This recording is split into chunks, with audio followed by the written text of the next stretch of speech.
Hello and welcome back to the Keep Right On podcast. It is just the two of us today. We're going to be going over yesterday's 1-1 draw / penalty shootout defeat to Walsall in the first group game of the Bristol Street Motors Trophy.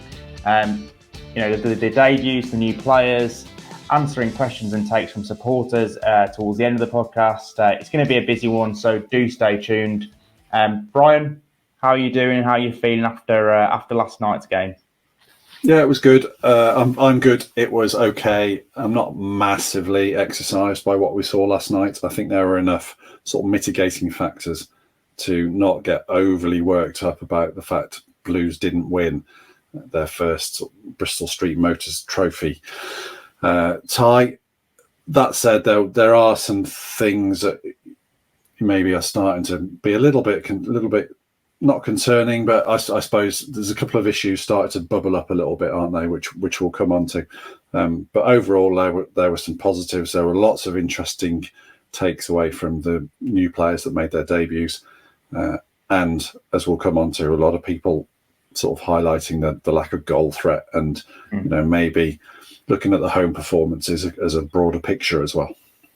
Yeah, it's hard to be concerned, isn't it, when you've won 3 or 4 league games, but we are almost chasing perfection this season, aren't we, I suppose, given the money that's been spent in the window and the players that have been brought in. So, yeah, I was slightly disappointed because there were so many players brought into the 11, Brian. 5 players given their first starts. Davies made 8 changes in total from the game against Wigan. And I just think like some of those players didn't do enough when they came in. Didn't really give Davies that many headaches for the game against Wrexham after the international break. I can imagine it's probably going to be a similar 11 to what we saw against Wigan for that game. I thought Blues are really passive again. It is hard when you play a team like Walsall who come and sit deep and are prepared to counter-attack, and that's what we've seen in most of the home games so far. When you think back to Reading, they did it very well, and Wigan as well. But Blues have probably got to do more. They've got to move the ball a little bit quicker. They've got to get into those attacking areas and provide a little bit more quality in their final pass. And they just didn't do that in the first probably 70 minutes against Walsall. The moment of quality came from an ex-Blues player in Charlie Lakin, didn't it, in that they got him behind and it was a fantastic finish. The set piece, we are going to come on set pieces later, but it's a set piece that bailed Blues out. We didn't say that many times last year. Christoph Clara seems to be changing the way things are done. Big 6'3" Austrian with a really tidy finish after the header came back to him. But yeah, it wasn't kind of the performance we were hoping for. But it's Chris Davies has now got another 2 weeks, hasn't he, where he can work on the training ground. And we must not forget that team last night probably had 1 day preparing together on the training ground. Most of them have probably never seen each other or played with each other before. So teething issues, but it's not bad when you're not losing still. Yeah, I thought when I came into the press room after the game, I just sort of thought they've not moved the ball quickly enough there. There's not been played with enough tempo. They're not really put Walsall or asked enough questions of Walsall. They did put them under pressure in the last 10 minutes, last 15 minutes. But throughout the entirety of the piece, it's just felt a little bit pedestrian. And then Chris Davies came in about half an hour later.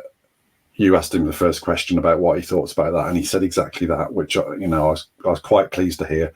He talked about not moving the ball quickly enough and not playing with tempo, didn't he? And so that was, it was good to see that he sort of thought the same as us, and that he'd identified what we felt was kind of the big issue. I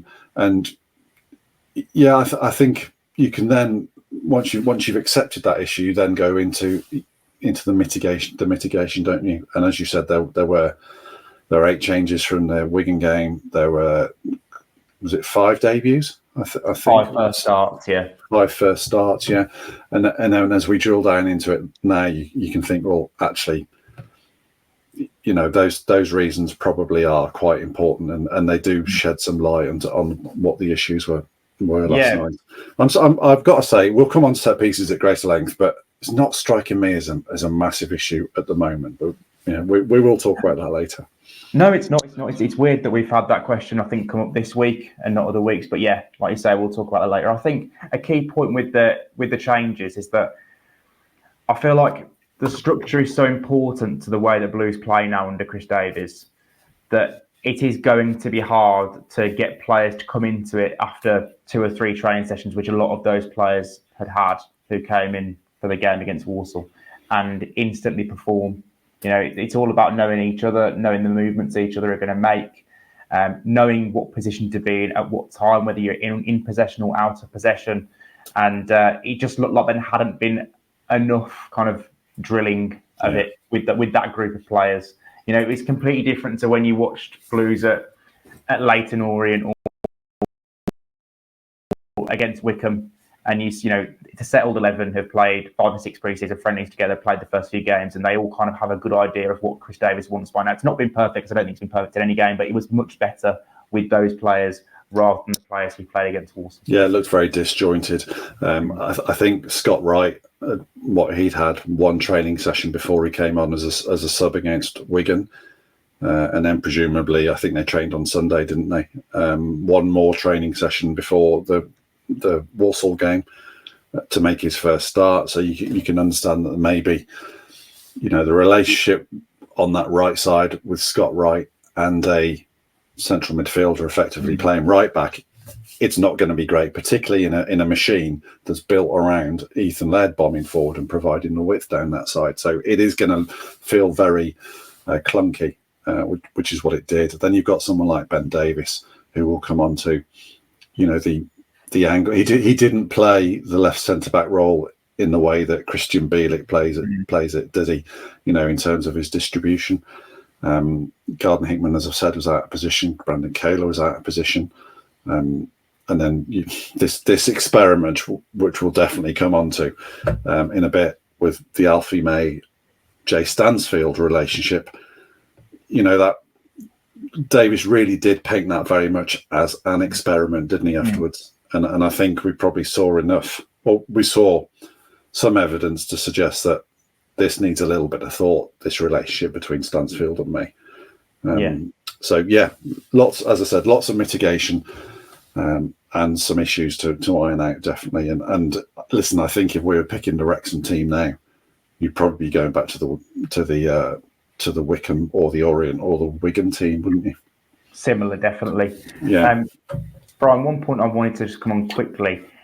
What did you make of the penalty shootout? It was a bit of a surreal experience. I didn't really know whether to actually go that big on it when I was thinking about it, because it didn't really matter, did it? It's not like you're winning or losing. You just get an extra bonus point that probably won't mean much in the grand scheme of things. The big thing about penalty shootouts is just the nerve-shredding, the jeopardy, the nerve-shredding tension, the fact that it's all on the line. If you lose a penalty shootout, you're out. We've seen primarily in international football. It was absolutely devoid of any of that, wasn't it? It literally did feel like practice at the end of a pre-season friendly almost. I would say the only 2 moments of sort of tension, when Juki stepped up, I've still got horror images of Juki Sky, one on tour about 100 years ago, and he scored, and then the Jay Stansfield one. Jay didn't have a brilliant game. He hadn't sort of been. He wasn't particularly well integrated into the performance, was he? He was just kind of there with the rest of the team, kind of not functioning around him a little bit. And I think after that, after his sort of debut, had he then gone and missed a penalty, it just gives the naysayers, and there were 1,000 of them in the Walsall end, weren't there? The opportunity to have a go. So I was really relieved to see his penalty go in. So those were just the 2 moments of interest. Fat Blues lost it, really, as we said, I'm really not hugely fussed about it. Didn't mean would have been better to have won it and nice to have won it, but we're certain the Walsall players weren't even that interested when they did win it, because they didn't, you'd expect them to run on the pitch, and it was just like, right, okay, that's over. Everyone fold up your chairs and clear the room, and off you go now, wasn't it? Yeah, they're pretty well versed in these group stage shootouts now, aren't they? I don't think it's something that's going to ever take off and get into a World Cup or something. I can't imagine, a group stage match in the next World Cup coming down to a penalty shootout for the extra point. It cheapens it a little bit for me, to be honest, and they've done enough to cheapen that the EFL Trophy. Moving on to the topic that everyone seems to want to talk about, the biggest debate point surrounding Blues at the moment, Jay Stansfield. And we are going to talk about his position because there were some very interesting comments from Chris Davies. But Brian, just generally on his performance, there was that early chance that he didn't take. What did you make of it? It was okay. It wasn't terrible. I did think as the game went on and the pitch started to tip up a little bit with Blues pouring forward, you just thought one of these balls is going to drop to Stansfield because that's the way his Blues career has gone so far. It didn't. I just felt that he wasn't quite in the right positions, or the right pass didn't come often. To be fair, it was the right pass, wasn't it? You did see him pulling away from the 6-yard box to find space near the penalty spot, and the pass just didn't come. So yeah, it was fine. We know enough about Jay to know that when the dramatic tension really is there, that he's going to be a different beast. I think. Wouldn't surprise me if the young lad's head was spinning a little bit, because obviously, it was done very late on Friday. He was introduced to the crowd on Saturday, and he probably again had one training session with Blues. So yeah, I've certainly absolutely no anxieties or worries. It would have been great if he'd have scored, but he didn't, and it was an EFL Trophy game, wasn't it? So let's not overanalyze it too much. What did you think? Do you feel that he just sort of looked like he wasn't quite a cog in the right place in the machine? I think so. And we've got to remember as well, it's a very different Birmingham City that he's come back to, isn't it? It doesn't play the way that it played for the vast majority of last season, when Stansfield was the main man and a lot of the time the only hope in terms of a goal for Blues. I think he's come into a much better team that will create him more chances. I'm not saying he's going to score more goals, because there are going to be little details with his position, I think, throughout this season, and he might not play as much as he played last season as well because of the strength of the squad. But yeah, I think he came into it again late on, like you said, Brian. There was that really clever touch back to tee up Iwata for a shot that I think eventually led to the corner that Blues equalised from. So yeah, he's an intelligent footballer, a really good player. We know enough about Jay Stansfield now not to judge him on one EFL Trophy match. I was really interested in your question to Chris Davies, actually, because you got right down to it last night. He said, you asked him about the role that Stansfield and Alfie May filled, and it maybe felt a little bit about face. Is that fair to say? With May sort of flitting around, maybe slightly freer, and Stansfield up against the defence. What did he say to you, and were you surprised by it? Yeah, like I said to him, I was quite surprised to see Jay Stansfield playing higher up and Alfie May being the guy who's dropping deep, because in the times I've spoken to Jay Stansfield in the past, he's always kind of made it clear that he does prefer to play as one of the three behind the striker rather than the actual focal point. But clearly now more than one manager has seen this in him, that he's going to be a striker, and Chris Davies said that he really likes the idea of Jay Stansfield playing off the shoulder. He likes his movement, his clever movement, the way he runs in behind, and he wants to get him in those positions. Now, I think we've all read into that he sees Jay Stansfield as a striker and Alfie May is going to have to play somewhere else. Even, to be fair, even later in the game when Lucas Djukovic came on, he obviously went into the central area alongside Stansfield. May was shunted out wide, wasn't he?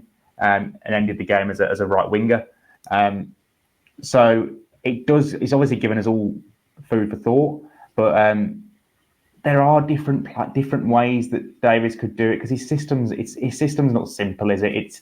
It's complex. When Blues are in possession and out of possession, they look completely different. What's to say that if Stansfield doesn't start as a right winger when Blues are out of possession, that he then can't become the centre forward when they're in possession? Let's face it, Blues are in possession the vast majority of the time. It's 82% possession against Walsall, so he would really be playing as a striker rather than as a winger for the vast majority of the game. I think there are going to be different ways that Davies is going to work it. Even though he said that, I think it's about getting him in that position. I don't necessarily think on the team sheet we're going to look at Stansfield and go, you are the striker. I feel like that's potentially still going to May.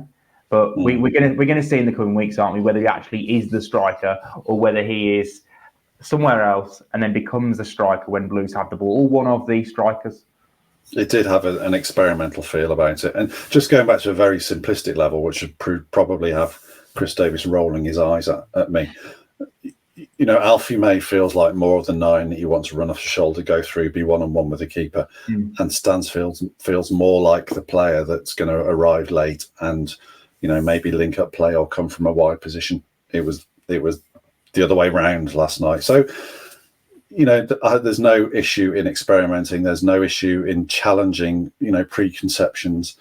But yeah, you and I can talk about this for the next hour, but what matters most is what Chris Davies thinks, and it'll be interesting to see A, if they're in the same side against Wrexham, and B, if they are, what positions they're played in. And as you say, the positions are fairly sort of irrelevant, aren't they? Other than the fact that if you do have Alfie May coming from wide, from the right as he was yesterday, he seems so intent on shooting and less intent on finding somebody in space. And there, I can think of 2 or 3 occasions just off the top of my head last night where a pullback or a squared ball or just rolling it along the edge of the penalty area would potentially have, opened the goal up. So yeah, while Stansfield probably can play in as the 9, I wonder if May is as effective as a winger. And we'll come on to the contributions that we're getting from the Blues wingers later on, because I know somebody's asked about that. Yeah, they both have to play, Brian, don't they, surely? Stansfield's the record buy. Tom Wagner and Knighton aren't going to be happy if he's sitting on the bench every week, and he's not going to be, is he? He's going to play. Alfie May, top scorer in League One last season, top scorer in League One at the start of this season, 4-4. Again, he deserves to play, doesn't he? So it's down to Chris Davies to find a way to create that cohesion between the two and make it work. I feel like they're too good not to play the pair of them. You've just got to find a way to almost shoehorn them into this team. I'm probably of the opinion that Stansfield would be better initially playing a little deeper. But obviously, again, if Chris Davies wants him on the last line of defence, he's going to end up in that position, isn't it? It'll be interesting actually to see how he does work it. Yeah, it will. And you're right. Jay Stansfield will play plenty of football with or without Alfie May. So yeah, the other thing from last night was sort of not just the penalty, but the sort of the sticky face from the Walsall fans. Now, I'm not saying it wasn't venomous. It was teasing, wasn't it? It was constant references to the transfer fee.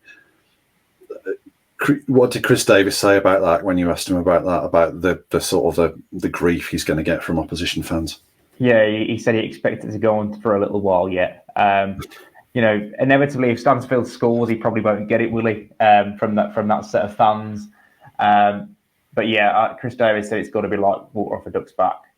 He's got to just deal with it and show his class. And he said, it's better to have opposition fans singing about it, because normally it means you're a good player. And obviously Stansfield in League One, in the EFL Trophy, whatever it is, going to be one of the best players. So it'll be interesting, because obviously, he's going to get a lot of stick, isn't he? Even when Blues play Wrexham, he's probably going to get stick, and they've spent some money as well, not obviously of Stansfield's level. But every League One team, the figures have been put out there, whether they're right or wrong, and every League One fan is aware of them, and I'm sure they will use it as a stick to beat him with. Do you think, Brian, that Stansfield has got the kind of, personality to deal with it? I was going to ask you that question, because you've met him more than me. Yeah. He comes across not as nervous, but as a little bit shy sometimes when you speak to him in interviews. His on-field persona is certainly not shy at all, is it? He's a proper little scrapper.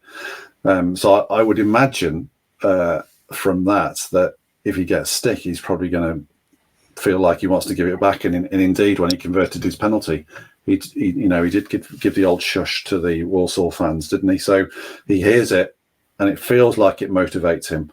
But I think if you were to sit him down and ask him, or try and tap into his innermost thoughts, which is not really going to happen in the 3-minute after interview at the side of a pitch, I'd be really interested to know how he does feel about it, and if he does carry that pressure, because he is still young, and it is obviously a huge amount of money. Yeah, I don't know whether he's shy. He's definitely softly spoken, and he's also quite emotional. I think I've interviewed him a couple of times, and it's been quite emotive interviews, especially after the Player of the Year awards, when it felt like a wrench to be leaving the club. I do think he's got the personality to handle it. Seeing the way he dealt with the stick from Plymouth fans in the past.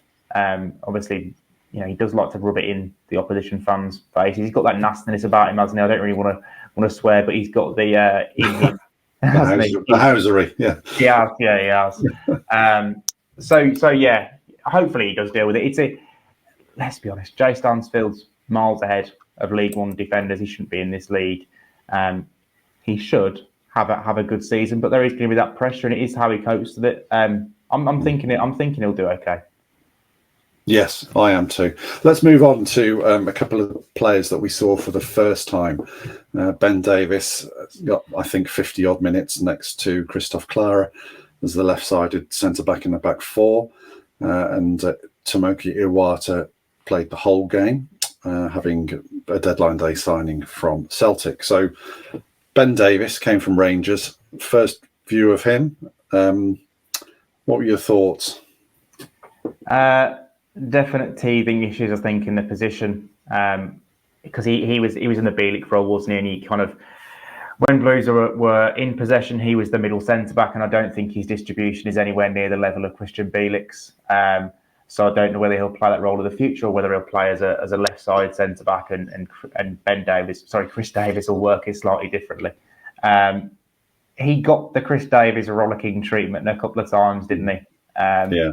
It's normally a sign the manager's obviously not very happy with the output, particularly in possession. There are a couple of loose passes. There was one instance where he was chasing back towards his own kind of the left back area, and he just kind of hooked it over his shoulder, and you could see Chris Davies on the touchline disbelief as to why he'd done it. Just like hooked it into midfield and lost possession when he could have either played backwards to Ryan Allsop, which is something that Chris Davies is encouraging, isn't he? He wants his team to play, he wants them to take risks in possession, if that means going back when ordinarily another manager might tell you to hoof it into the stands or hoof it back into midfield. He didn't do what Chris Davies wanted in that instance. So yeah, I think he might not get another game now for a month until the next EFL Trophy game against Shrewsbury, because I can't see the Bielik-Clara partnership being broken up. But yeah, he's just got to do better in his next audition to get a chance, hasn't he? Yeah, the pass that stuck out for me actually was also in the first half, and it was basically a straight lumping of the ball, straight down the line, and it ended up running out of play. I'm not sure can't remember who he was trying to pick out, but it was almost, Davis turned on his heel, and it was almost like, we don't do that here. We play diagonals, or we play balls into midfield. It was a little bit aimless, wasn't it? And I suppose that is one of the examples of the teething issues, or the slight misfires or miscommunications that an unfamiliar combination or a new player into an existing machine has. So yeah, I don't think defensively, he wasn't under that much pressure, because Blues weren't under that much pressure, were they? But with a team that's going to have 60-70% of the ball, obviously the usage of that ball does become the main issue, and that was the thing that highlighted a little bit for me last night. Yeah, agreed. I think he's got to be better in possession. Iwata, I feel like I've watched highlights back this morning, and I feel like he's someone that you probably don't really appreciate him when you're watching a game as a whole, but if you actually watch him and what he does, his work is quite tidy. There are even, he's primarily, I spoke to Chris Davies after the game, and primarily he has been signed to play as number 6 or compete for that position with Mark Lender's number 6. But he started the game as a more of an 8 in the role that Peck would normally play. He wasn't as effective until he moved back to the 6th position when Mark Lender went off. But he was excellent in the squeeze late on when Blues camped themselves inside the Walsall defensive third. He actually was involved in a couple of attacking opportunities as well. So there was one where when Blues broke from their own box, and he made a clever little pass around the corner to Hansen. Hansen broke away. He supported him with a good run inside in midfield, took the ball and played Alfie May in.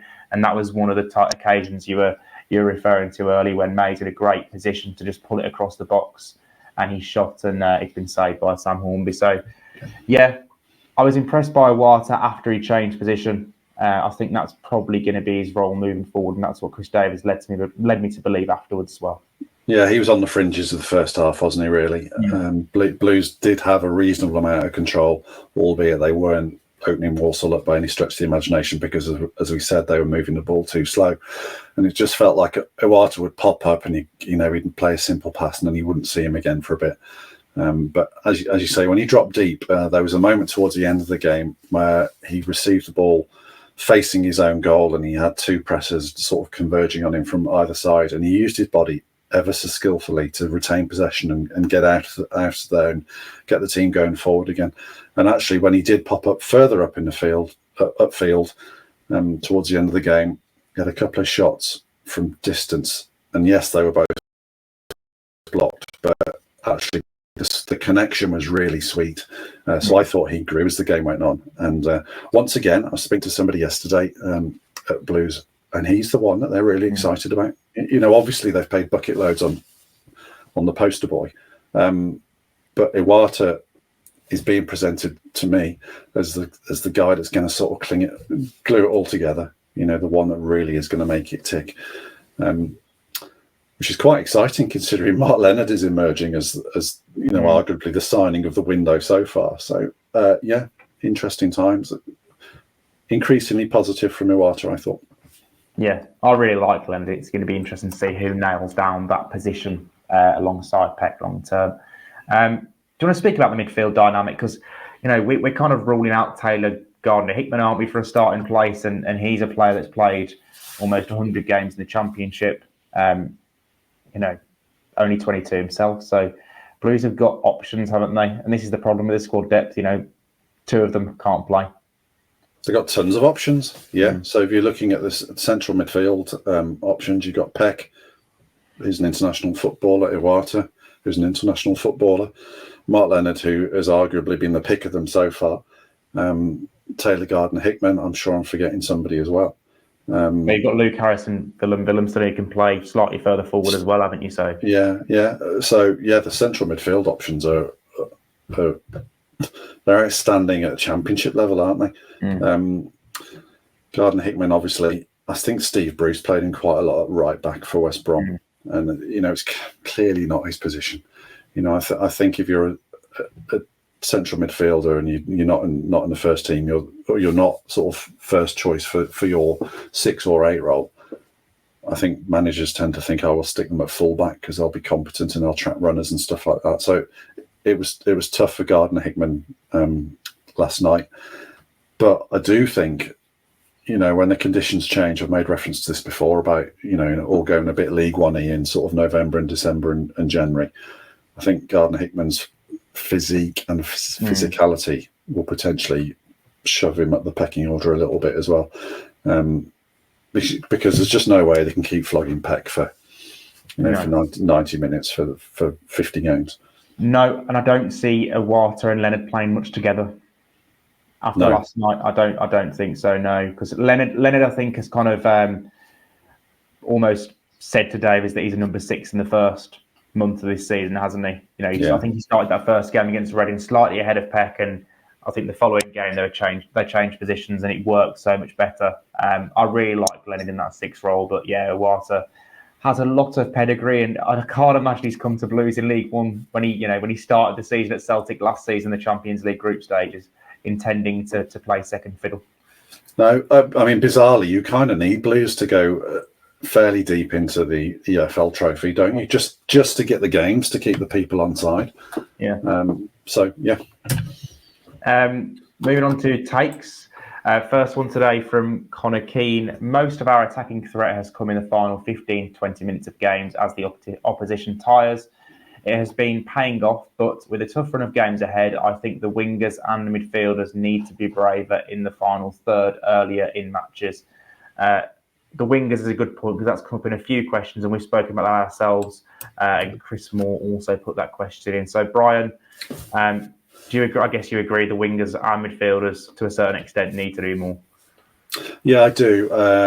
Wingers especially. I know Scott Wright came off the bench and scored the winner against Wigan on Saturday. But I do feel there's a lot of inversion, isn't there, in this Chris Davies side? Whether not quite to the extent of fullbacks in the way that Wigan did on Saturday, but the wingers all seem to want to come in field and go off their right or their left foot. I think with Emil Hansen, I'd like to see him go outside his man more. I think Yokoyama's default move is to come in and try and curl something in with his right foot as well. Scott Wright, I thought he tried to go on the outside, to be fair, in the first half particularly. I think he did offer a bit more width, and maybe he was told to do that because Laird wasn't on the pitch, and the sort of the natural width that Laird normally provides wasn't there. But wingers you measure wingers by goals and assists, don't you? And I don't think Blues have created a bucket load of chances. Somebody's probably going to throw their XG at me now and say it's the best in League One, which it might well be, but it doesn't feel like Blues are missing a hatful of gilt-edged chances at the moment. And I do think the wingers. I just like them to be more confident, if that's the right word. Again, that's probably very simplistic, or be more nuanced in how they take their fullbacks on. Sometimes take them down the line, sometimes cut in field, just so that seed of doubt. I think Connor makes a good point there. Hansen to me feels like a system player, doesn't he? He's very kind of structured. There's not really that much kind of individuality in the way that he plays. Is there? It's like kind of passing back. He'll get into a position and he'll make a kind of percentage pass or whatever. You don't see that from him. Whereas Yokoyama is probably the polar opposite in that he is a little bit more kind of an individual and will take players on and do things that are slightly less predictable. But the thing for me is that weirdly, I remember thinking last season that Blues aren't at their best until they get Keshi Anderson out the starting 11. That's when we're going to see the strongest team. But Keshi Anderson kind of eventually stayed and worked his way back into the 11 at the end of last season. And I still think he's the strongest winger this season. When he's fit, I still think he'd be my first choice winger of the four of them at the moment. Yeah, certainly at Wickham he was excellent, wasn't he? He and Alfie May really put Wickham under a lot of pressure with their pressing. Had he not got injured, and I think if there is a knock on Keshi, you do look at the fact that the last few seasons he has had an injury. I think he is probably as direct as any of the Blues wingers at the moment. So they are contrasting. You're right. Yokoyama is that sort of more maverick type, and Hansen, and he had an exchange with Ryan and Ben on WhatsApp, and Ben was saying Ryan was saying what he liked about Hansen was the fact that he retained the ball. Often he will come back inside and lay it back. And that ball retention is part of what Chris Davies is trying to do, to be fair. If there's nothing going on down Hansen's side on the left, then it's move the ball across to the right, isn't it? So, if the other extreme is Siriki Dembele taking 6 players on and sticking in a great cross, then I think we're a long way removed from that, Connor. So, it's just what your taste of winger is, I would say. Yeah, Blues are going towards a well-oiled machine, aren't they now, rather than individual players. Steve Paul, second take. Personally, not reading too much into last night. No recognised fullback starting. Others getting first starts. Possibly a behind closed doors friendly as such. Every game will be like that. 5-4-1 or 4-5-1. Issue is breaking that down with the final ball. I don't think it's going to get any different, is it, Brian? We've seen, apart from Fulham, if you take them out of the equation, we've seen 3 teams come to St Andrews this season. They've all been very defensively minded. Walsall probably more so, focusing on counter-attacks and effectively conceding possession to Blues and just saying break us down. Blues have had issues breaking those teams down and have fallen behind in 2 of those games. Is it a wider issue, Brian? Do you think it'll get better with more time working in the system? I would hope it would get better. Yeah, I think it is it's the reality, isn't it? So yes, it is the issue that Blues have to deal with, is that opposition teams are arriving, and I said this in the last podcast, really well prepared. I've been very impressed by all the people that have come to Birmingham, all the teams that have come to Birmingham, and the way they've tried to manage and limit Blues. So yeah, listen, they're not going to be given loads of space at home, are they? The only team that's done that, as you said, was Fulham, who would have said, yeah, we're Premier League footballers, we can concede space, you concede a bit of space, and we'll see whose players are better. And actually, that was arguably Blues' most entertaining performance, because they had the space to express themselves. They're not going to get that in the league matches. It is the final ball. Listen, you think that Ethan Laird has been worked into some great positions, and not picked out a man in the middle. You could say the same for Hansen, who always seem to want to come in on his right foot. So the final ball has been an issue, but I thought the issue last night was about the tempo and about just moving that ball too slowly.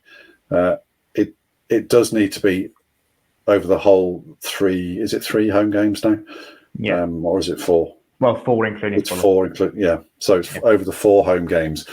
You would say yes.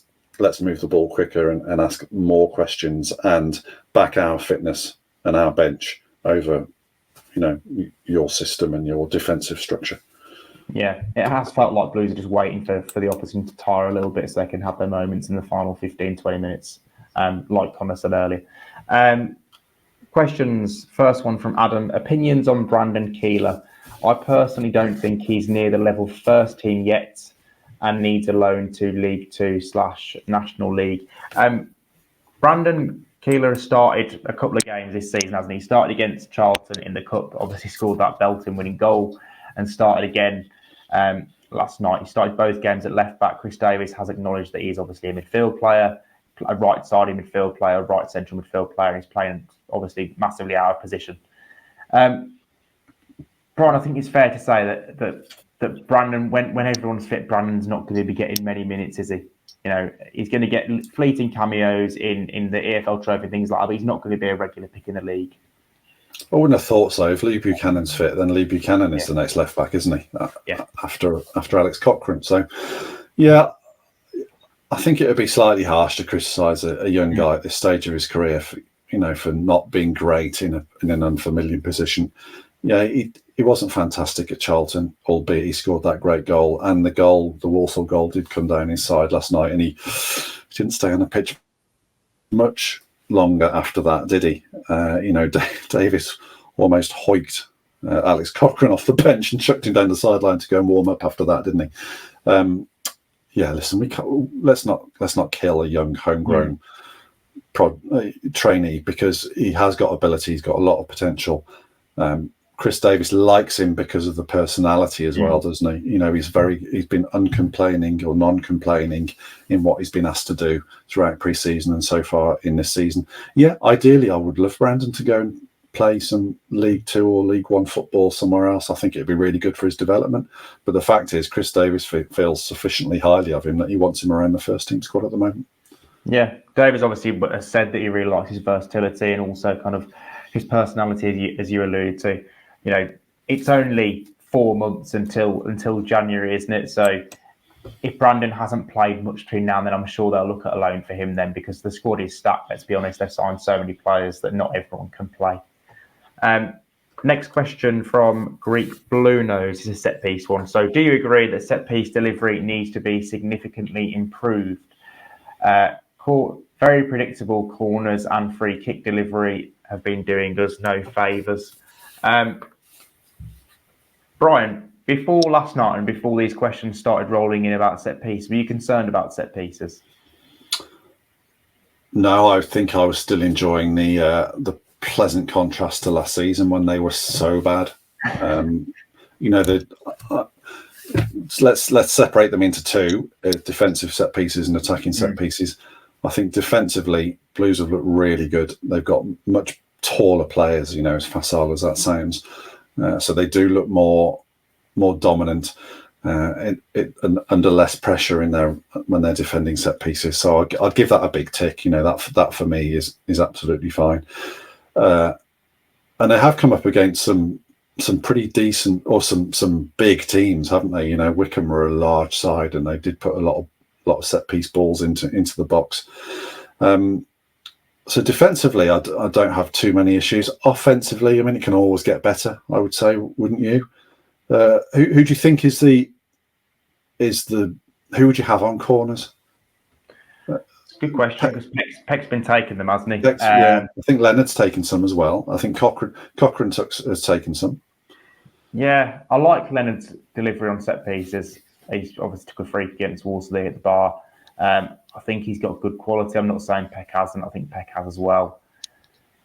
Yeah, either of those two. I don't think there's been a great deal wrong with the delivery. There's not an awful lot of innovation with the set piece. I will say that there's there's not that much kind of.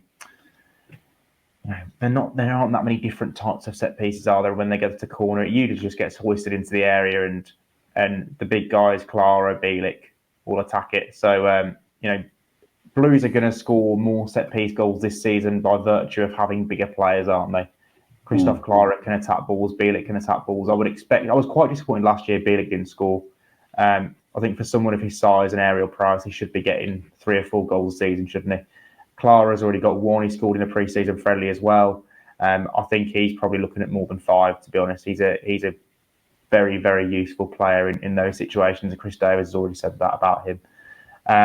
I'm just trying to actually look at the stats for set-piece goals.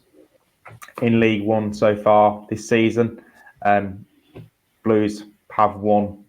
The bloody old Lincoln have got 5. Fair play.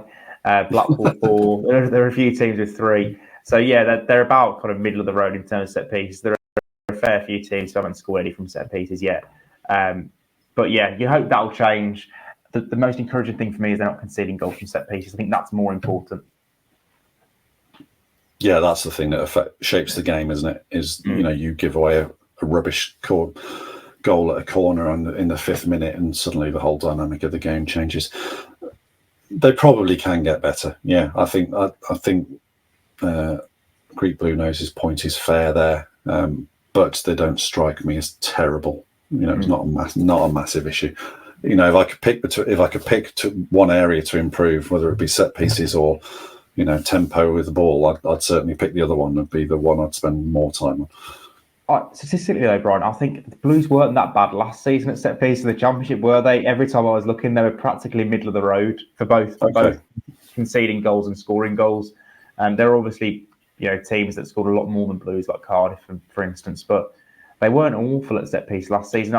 It felt like they just went through a spell in the second half of the season where every late goal they conceded was from a set piece. But they weren't awful. It looks like they're probably not going to be one of the better teams in the league this season. They're certainly probably not going to be one of the worst either.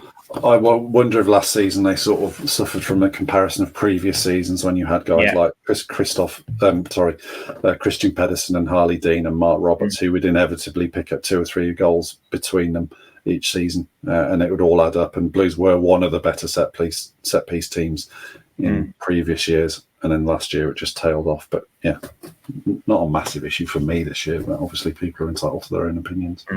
Next question from Paul Vickers. Is Jay Stansfield the first name on the team sheet? If we consider we probably had a great window without him joining, who, if anyone, loses the most game time now he's here? Back to the Stansfield debate. Is he the first name on the team sheet? I mean, there's a pressure, isn't there? You spend an 8-figure sum on the guy. I would say he would be him and Bielik and probably Peck. Would potentially be the 3 that you go, right, we're starting with them no matter what. I don't think Tom Wagner will be massively pleased if Stansfield sits on the bench for 5 games. So yeah, of course, there's a pressure to play Stansfield. Yeah, it goes without saying, doesn't it? Yeah, 100% goes without saying. So we're back to his ideal role, aren't we? Who, if Stansfield plays, who doesn't? Yeah, I think one of the wingers won't play. I'm not saying Stansfield plays wide, but I think we'll end up with a team that has one recognised winger, whether that's Keshi Anderson, Yokoyama, Hansen, or Scott Wright. I think we'll probably end up with a team that does have only one recognised winger. And the width on the right will come from Ethan Laird or Alphonse Samstead, whoever plays. Yeah, that's how I see it. Final question from John Ramsey. Actually, there's two more. So, question from John Ramsey. In the 4 league games, I have been surprised at the lack of creative midfielder. I hope it comes. Both Peck and Leonard are good enough to do it. I think Chris Davies needs to give them a bit more license to get forward. We spoke about this a little bit before we came on air, just generally, didn't we, Brian? We did. Does the system need a creative midfield player? Does one of those two players who are slightly deeper, the two pivots, does one of them need to be more creative? I think that will happen. There's been times when Peck has been released forward, hasn't there? And you can see he's got this nice little sort of wedge pass that he plays when someone into the box to an underlapping fullback or a runner beyond him or something like that. So yeah, I can see why John asks that question. I think there is a responsibility on the wingers and the 10, and I would say that Williamson is probably the one that's playing the most defence splitting passes. He's the one that's sort of opening teams up, I'd say, of all the players at the moment. Listen, Blues don't need a double pivot, do they? They don't need two sitting central midfield players, do they, just in front of the back four? So I think whether it's Iwata or Leonard, as you said earlier, Leonard has sort of more settled into that role and is less going forward. I think potentially Peck will end up drifting forward more and being encouraged to shoot or make runs into the box, which we have seen a little bit, to be fair. Again, this goes back to the conversation we were having with Tats on Monday. It's what percentage are Blues to being absolutely on full tilt or optimum, and we said 60%. And for me, the central, what we're getting from central midfield and the creativity and the goals from guys like Peck and Leonard, I think that's in the other 40% at the moment, don't you? No, I agree. I think Peck is the one as well that's got that. He's got more about him, hasn't he, in terms of he can go forward, he can create. Like there was one thing against Walsall where he got into the box and had a shot that was blocked, and then he kind of slalomed his way into another shooting position. So he's clearly got the poise and quality when he gets into those positions to actually cause damage. So Peck's the guy I'd be looking at saying you probably should have a healthy goals and assist return this season. And it's also licensed to get forward when? Is it licensed to get forward from minute 1, or is it licensed to get forward from minute 75 against a tiring defence as well? There's there's loads of variables at play there, but hopefully we'll see Peck with 5, 6, 7, 8 goals. Final question. Not on penalties though. No, not on penalties, not after last night. Then again, Alfie May, penalty taker, and look what happened there as well. So final question from Great Dane Blue Nose. 2 costly mistakes by Peacock Farrell already. Is it time to give him a rest? I don't think it's time to give him a rest. That you're talking about dropping him, aren't you? Really? It's again another debate. This debate's been going on since pre-season because Blues effectively signed 2 number 1s, didn't they? Yeah. And have a live goalkeeping competition. Allsop's done okay when he's played really well against Charlton, saving a penalty and keeping a clean sheet. Again against Fulham, didn't really do anything wrong. Couldn't really have done anything about Charlie Lakin's goal, could he? It was a bit of a thunderbolt into the roof of the net, wasn't it? His distribution is excellent. I will say that about Allsop, and in the first few games of Blues, we've seen that he's so confident and clear in the way that he passes out from the back. If he sees an opportunity to play a pass, there's no second thought, is there? He just pings it in. Whether it's a defence splitting pass an attack splitting pass into his midfielder or a kind of whip ball round the side to a fullback, he just plays it and zips it in. So I think he's definitely better on the ball than Peacock Farrell. I feel like Peacock Farrell's probably had the edge because he is perceived to be the more accomplished goalkeeper with his hands. It's a debate worth having, Brian. Does Allsop deserve a shot? Do you think Peacock Farrell's under pressure? I think if Peacock Farrell, his advantage over Allsop is being the better goalkeeper, and then he, something happens like happened against Wigan, then you lose that advantage, don't you? And you do come closer or back to the chasing pack. then it does become more of a debate as to whether Chris Davies thinks, well, do I maybe sacrifice something of the goalkeeping purity for more on the ball, or can I not afford to make that sacrifice? And it's imperative we don't leak sloppy goals. I'd be really surprised if Chris Davies wasn't thinking about it, wouldn't you? Yeah, I would as well, because like you say, if Peter Farrell's in there for his ability with his hands and has given that goal against Wigan, then he has to think about it simply. Sorry, go on. I was just going to say there are two different. There's two errors. The one, the footballing error when he got caught playing out against Orient. That's very different from the letting the ball go through your legs, isn't it? It is 100%, and that's the error that will make him. Those type of errors are the ones that will make him lose his place, not the ones against Leyton Orient. I would be like you made that prediction, didn't you, about pre-season that Allsop would play? Was it 15 league games? Yeah. I think that's on, to be honest. I wouldn't be surprised to see a change of goalkeeper at some stage. The pressure will definitely be on Peter Farrell when he returns from international duty, that's for sure. Yeah, I think so. We've used the phrase live goalkeeping competition ever since they've come to the club, and it still is. I think it would be quite early to pull the plug right now. You've got to back people and you've got to give them confidence or show that you have confidence in them. And, it would be extremely ruthless if they were to do it now. But, I suspect he has that to him. Oh, yeah, he's a ruthless man, isn't he? He could do something like that. Yeah. Anything else to discuss, Brian, or are we about to wrap up? No, I suppose the international break is upon us. You've asked Davies what he intends to do with the players now. Will they get any time off? What's the sort of programme for the next 10, 12 days? Yeah, he said the plan was to have a recovery day Wednesday, which is today, and then give them some time off from Thursday into next week. So I think he said they'll be back in training next week as normal, going into the game against Wrexham. That's a big one, isn't it? That is a big one, yeah. That is a big one early season. Yeah. Brilliant. Okay. Alex, thank you for your time. Thank you, everyone, for listening. Lots to talk about as ever. And that was before they signed James Stansfield and tried to shoehorn him into the team. Really interesting times down at Blues, and to keep right on from both of us.